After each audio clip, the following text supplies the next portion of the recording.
again, getting into a little bit into prepping for prepping tracks and finishing up. So that's kind of like where I am on the editing side of things. There's not a lot to it. There's, again, cleaning up the tracks in between, cleaning the noise in between tracks. I don't do it, but there are times where it can be useful. And again, so we went through and we tabbed through our regions. And for me, if we're in a song and people are saying, like I said, sending me files, I'll make sure that they go through just like this. And I'm consolidating the regions. Even if it's using up extra space, it's almost like, especially if, say you're in, for example, Cubase, and you're sending it to me and mixing, and I'm in Pro Tools. It's like, okay, well, make sure you consolidate to 0. Right. So, and make everything. You don't have to make everything all the same length. A lot of times I do for uniformity's sake, just so there's no ever mistaking. So you take like a region that's all the way up to the, first from the 0 to the end, and then you can hit like that. You tab down. It's the semicolon. I don't have the keyboard shortcuts all laid out on me, but I know it's semicolon here. It's going up and down between the regions, and you can hold Shift and go through and keep highlighting and go down. And that's pretty much all the ones we did today, just adding it on. And then Option Shift 3. Nice and clean. And then nice and clean. So Steve, if you didn't do the crossfades in there and you just consolidated, would you hear those pops? Absolutely. Big yeah, time? if you have to commit to the crossfades right then and there. And I also want to point out, be very careful with that, because some people who don't use, crossfades on Quick Punch, in Pro Tools, there is this. Let me see if I'm remembering right. I don't know where it is on, maybe in 10 it doesn't even matter. But there is a, I think in HD there is a auto region fade setting. I think 10 it doesn't do that anymore, because 10 doesn't actually write fades until you render it. The fades are all virtual in 10, but if you're in an earlier version or some other programs, they still write actual fade files. And in earlier versions of Pro Tools, they have what's called auto region fade length, and that's monitor only. So even if you don't have Quick Punch on, it'll put a crossfade on just on the monitor side. So you won't ever hear the pop. But if you consolidate it, you're going to hear the pop. You'll never hear that unless you turn that off. So you have to just be aware of the trap and make sure that it's there. And you could quickly, if you're unsure, luckily right now you have undo, but if you're unsure, once you consolidate it once, and before you throw everything else out, go through and just listen. Yeah. If you're unsure of anything, listen to it and just make sure. Then you can always undo and redo your crossfades. But once you're sure and you consolidate everything, then it's, for me, it's a simple matter of, a lot of times, like I said, if you want to have that safety net of a backup and go, I'm really not sure, and I'll always do a safety net. So I'll consolidate files like this, and then before I actually delete them and de-bloat the session, I will, because usually you're running a backup on a separate hard drive with some sort of backup program, like Synchronize Pro or any of them, Retrospect, or do you have a backup program you use for a PC? No? No, he doesn't do it. Well, normally you're backing up, in Ideal World, you're backing up to an external hard drive and using some sort of I do a Dropbox incremental backup where, like Synchronize Pro X is one of them where you, so you run the backup and it'll only copy over the files to the other hard drive, the backup drive, that you added that day. It's not like you take it and drag the whole session back over, because that's that's redundant. Right. So like some sort of incremental backup.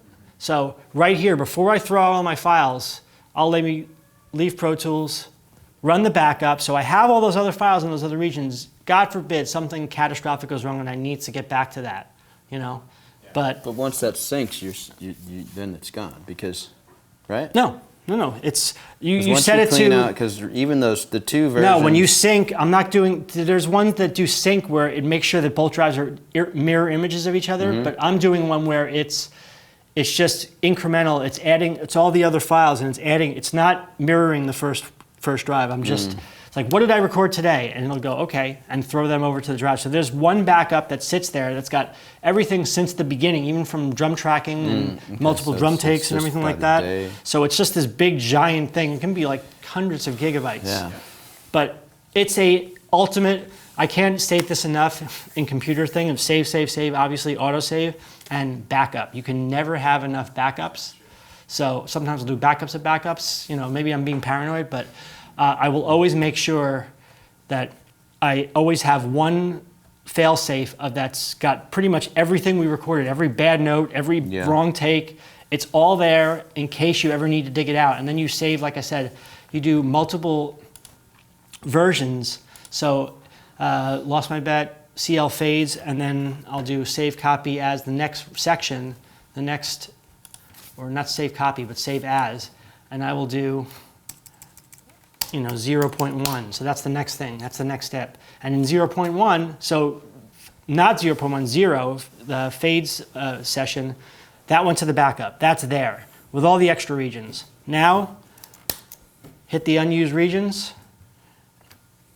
Command-Shift-U, and then Command-Shift-B. And like I said, normally before we have making sure we have a backup, then I'll hit delete. For this sake, because we don't have a backup, I'm just going to hit remove. Cool. Normally, I will hit delete and I'll commit because I know I'm backed up. I'll just get these files out of here. I don't want them. Because it just bloats the session and slows everything down and fragments the disk more, and you don't want that stuff. Yeah. So on to reamping. Not my normal thing because, like I said, based on everything I've showed you over the past couple of days, it's all about committing and working with the player and adjusting the sound to the player and as he's playing in the track. That's obviously the ultimate goal because everything affects everything, as we saw. And it's all kind of symbiotic, how the player responds to what's in here and how the amp is responding to how the players, so all of that. So reamping it takes that element, the element of me reacting and me adjusting and that philosophy, it takes a layer of that off. So I don't usually like to do it. And plus, I feel like it never sounds quite, and maybe because of that layer, it never sounds quite as good. It's not my normal process, but it can work in a pinch. For example, we've had scenarios where a piece of gear we really want to use, particularly like a bass head or something, we didn't have access to it the day that we wanted to start tracking bass. So we got a good bass tone up and something that was reactive and that maybe we'd even blend in or use, a good direct, a Sans amp or something like that. And then later when we got that piece of gear, when we had access to it, we were able to then incorporate that into the mix as well. So there are obviously circumstances where it works out well. Yeah, it can work in a pinch, and especially, and I touched on this yesterday, if you're in a double tracking setup where we're crunched for time and he's flying back to New Jersey in 3 days and he's got all these little extra guitar parts going, but we're really in a great flow with vocals and we can't break for Greg, because if we take it, we stop recording with him, his voice is gonna cool down and it's not gonna be the same, and we need to really focus on the vocal at that point. And so all these little extra parts. I typically print my tones anyway. Right. But for some people who don't have the right gear or don't feel confident in themselves, it definitely will work. But a double tracking setup will allow us to. I can make stems of what I'm doing here. I can give them to Ben and bounce them to 0, just like the same thing, because that way the time reference is always the same. Even though what we talked about the between two sessions, like Cubase and Pro Tools, they don't line up. Like a lot of times they're weird and they don't really translate the same. But as long as you consolidate and bounce to 0, they're always going to be the same. So I can give him stems like of the drums and like bass or whatever, and he can then just take a DI with an interface and track a bunch of stuff, and then if I want to well, the DI signal like you heard originally, like you heard before. Like here, could we pull it up really quick and just show it again? You have that? Yeah, you tracked it, right? Oh yeah. Yeah. Where is that? Well, right, but that's the one with, that also has like the distortion rolling in on it. But I could show. The back part. The back part, you know. Where's the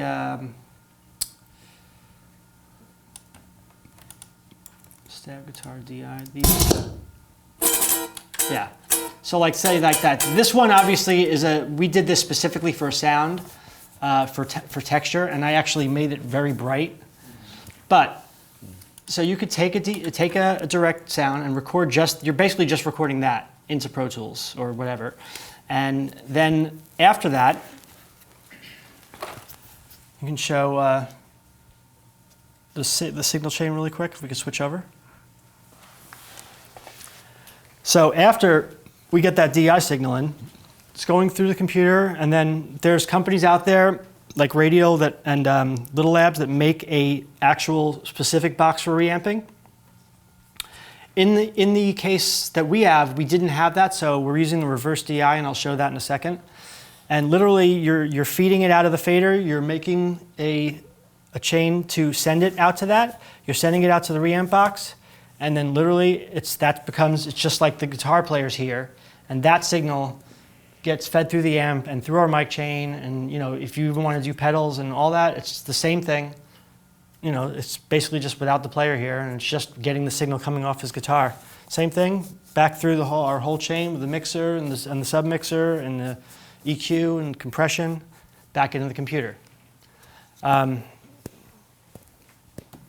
So let's see. Shall we run that through? Oh, you know what? Yeah, we're going to run it through, but I'm going to just show you really quick what I did here. Let's see. So we have our DI track. Okay, so in Pro Tools, in the I/O setup. Hello. Okay, I created an output, but let's just delete that and start over. 1 second. Yes. Okay.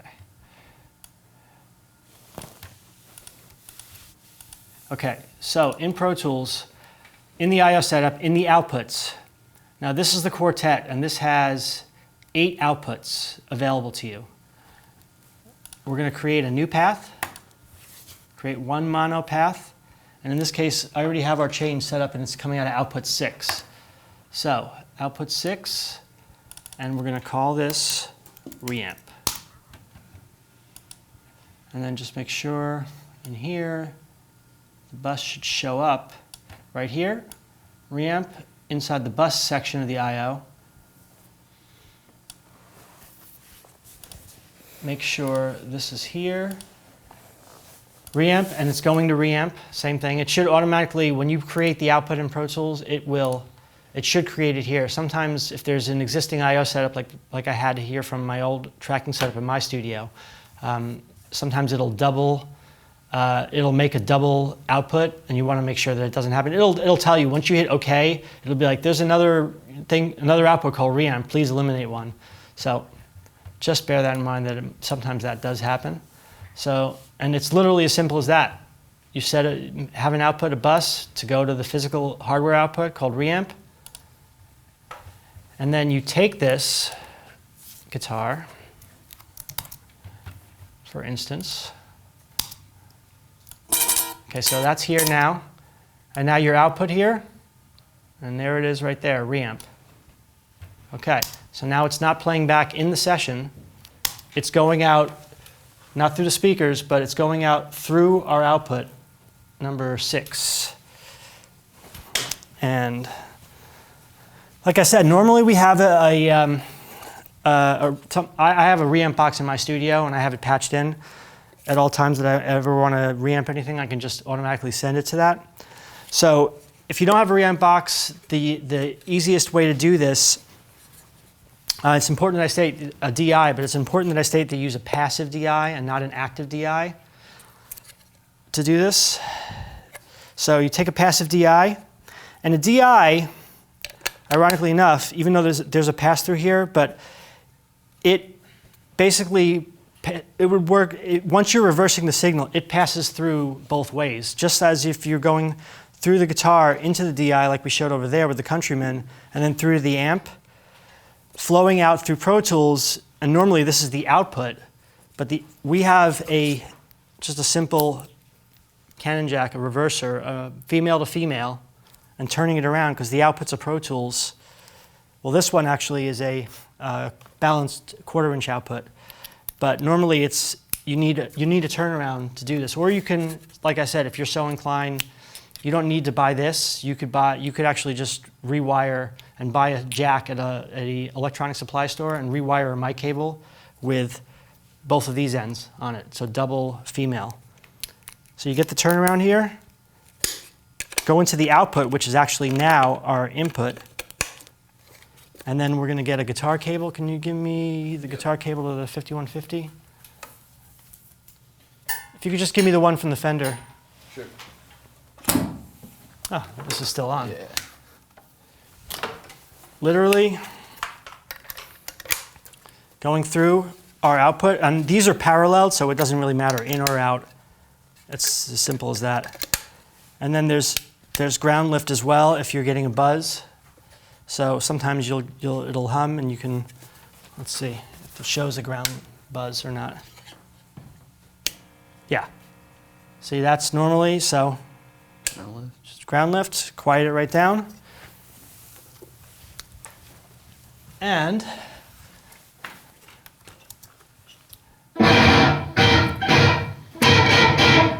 there's our part. There's our part. Instead of it being this, now we route it back to the reamp. And just like anything, and then let's make a new track. And I don't know how much latency we're going to get with this, but we'll find out in a quick second.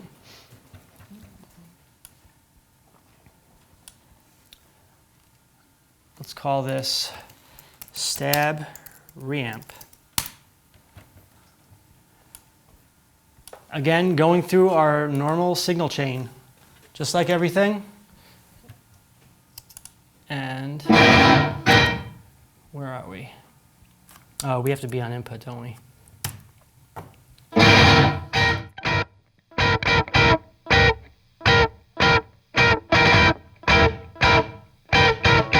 Now, it's important to know that obviously this can actually be a valuable thing, that your level here is affecting the drive going to the amp. So if you want to drive the amp harder, you could just push the fader up. Or back it off.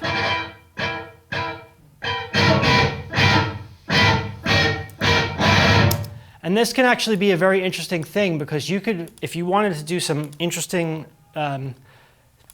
textures or interesting little tricks with the guitar sound, you could, if so inclined, you could actually, if you wanted to edit, say, volume automation, well, the volume automation here is from the original mix, but say you wanted to, just like the thing I was showing with the DI that we were gradually increasing in distortion as we were going, and this is a different section, but what if you wanted to do that? And you could actually kind of do something like this, and as the part grows, you're automatically, you're kind of building and creating tension that way. So that's an interesting little trick you could do with reamping and just automation if you wanted to maybe make certain things jump out. But then again, it goes back to working within the track. So what's it sound like? What's it sound like in the track? This thing is so loud. I didn't realize it. It's crazy. Okay, so let's, since again we don't have the luxury of having it just monitor on input, let's